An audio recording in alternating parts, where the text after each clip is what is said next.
watching our Prestige Worldwide fishing tips. Today I have got a special one for you. So we all like throwing spinnerbaits, traditionally in the fall, early spring, summer, something like that. I've never found a really good way to organize spinnerbaits because I travel with them a little bit different than traditional people. I know a lot of guys carry spinnerbait boxes and things like that. I actually carry mine in a regular standard deep Plano box, but I carry them in bags. So this is how I carry my spinnerbaits. And I know what size the spinnerbait is just based off of prior knowledge, based on the size of the head. So like this is a 3/4 ounce spinnerbait here. This is a 3/8 ounce spinnerbait here, and so on. So what I like to do though, is as you can tell, none of them have skirts on them.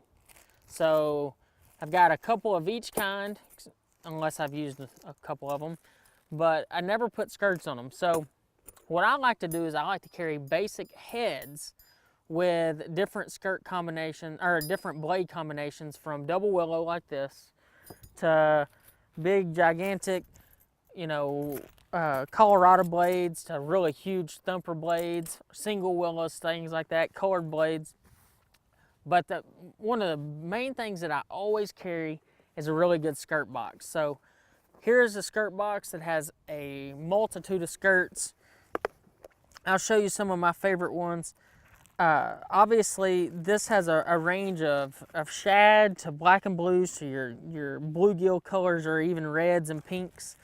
And then I also have a wide array of your old flat living rubber skirts. And you always want to keep those in bags. As you can tell, I've got this one in a Ziploc bag. You always want to keep these in bags because they will melt with your traditional skirts. So always keep those bagged up. If you notice, Jason Christie just about won the Classic a few years ago on Grand Lake, and what he was doing was fishing those flat living rubber skirts, and they really do have a lot of movement when the water gets really cold. But I just want to talk to you about my basic mindset whenever I'm picking a skirt and how I customize my spinnerbait. So let's say, for instance, I'm fishing in the early spring. I know a lot of guys tell you, well, all you need is a white and chartreuse, or a chartreuse, or this or that. I like to have a lot of different skirt colors, but I don't like to have a lot of different spinnerbaits. So what that means is I don't want to go spend $500 on, two of this one color spinnerbait, two of this one color spinnerbait. So what I like to do is I'll talk to Nichols Lures, and they are sponsoring mine, but for years I've been buying their spinnerbaits without ever, having any kind of pro deal with them. But what I actually do is I'll order my spinnerbait with no skirt, and I'll just always, I'm real strategic with blade configuration, because I don't want to always have to switch out the blades on them. But I'll get, specific blade configurations from double willows to single Colorados, whatever it may be. But in this case, we'll talk about a single Colorado. If the water is extremely dirty, that's when I'm going to go to something like this. This is a chartreuse black and pink. It's a Nichols color. Actually, I think Clint Davis designed this color. But pink is a very overlooked color, especially in dirty water. They really tend to get on that, and that's when I'm going to throw it with a Colorado blade. If I don't go with that, I'll go with your traditional white and chartreuse if I feel like they're eating shad. And in some cases, I'll even throw a black and blue skirt on there. So, even though the head's white, I just overlook the head color most of the time.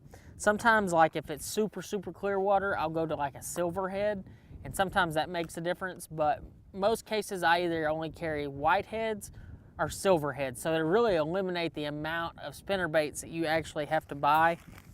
But in the case of picking the skirt, so say for instance, this is a spinnerbait that I used this year and actually won a lot of money with this spinnerbait. It has been beat to crap, and but it had more of a glimmer blue type skirt to it. But once again, it was a spinnerbait where I just bought the head, and I just started working on skirts, trying to figure out which one I wanted to throw.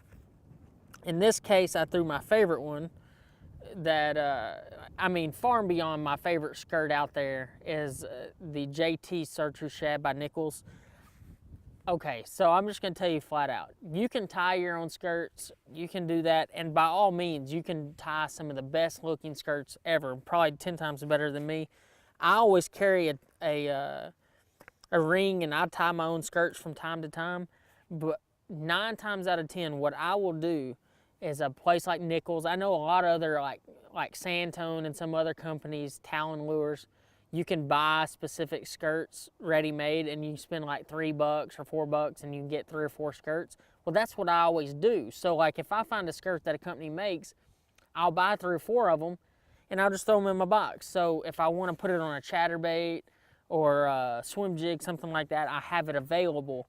But you don't have to go out there and buy. I see it all the time. Guys will go buy $100 in spinnerbaits and they'll buy 2 color skirts and the same blade configuration, and you spend a lot of money on spinnerbaits. Yeah, you got a lot of spinnerbaits, but you've wasted a lot of money because you could have bought different blade configurations and bare spinnerbaits and just bought a lot of skirts, and you could change them out to any spinnerbaits that you want. That's the bad thing about those hand-tied spinnerbait skirts, is because you're gonna ruin the skirt every time you do it. So if you wanna save money and you wanna set up your spinnerbaits properly, in my opinion, you get you a box of skirts. This is my small box of skirts. I've got a box of skirts that's 2 times bigger than this that I carry with me everywhere, but in my boat, this is my boat box. So I have enough black and blues, green pumpkins, bluegills, your more wild colors like pinks and chartreuses, and then I've got my flat living rubber. So if you want to modify your spinnerbaits, always have a good skirt box with you and carry your spinnerbaits in bags like this. You can get these little bags very, very cheap.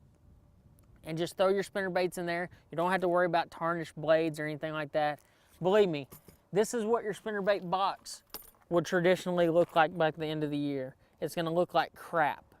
And believe me, this is one of my old boxes, and I brought it just to show you as an example of what spinnerbait boxes eventually look like. So if you store them in a deep Plano box, store them like this. You can store them by weight, color, head, blade configuration, whatever you feel like you need to do. Carry you a good skirt box, you can eliminate this. And that's what you want to eliminate, because this is what your spinnerbait box will eventually look like, and nobody wants this. So bag them, carry them, no skirts. Carry your skirts like this. You can modify your spinnerbait on the go, and it's going to save you money, save you time on the water. I hope you like this video. Make sure you subscribe below for more videos at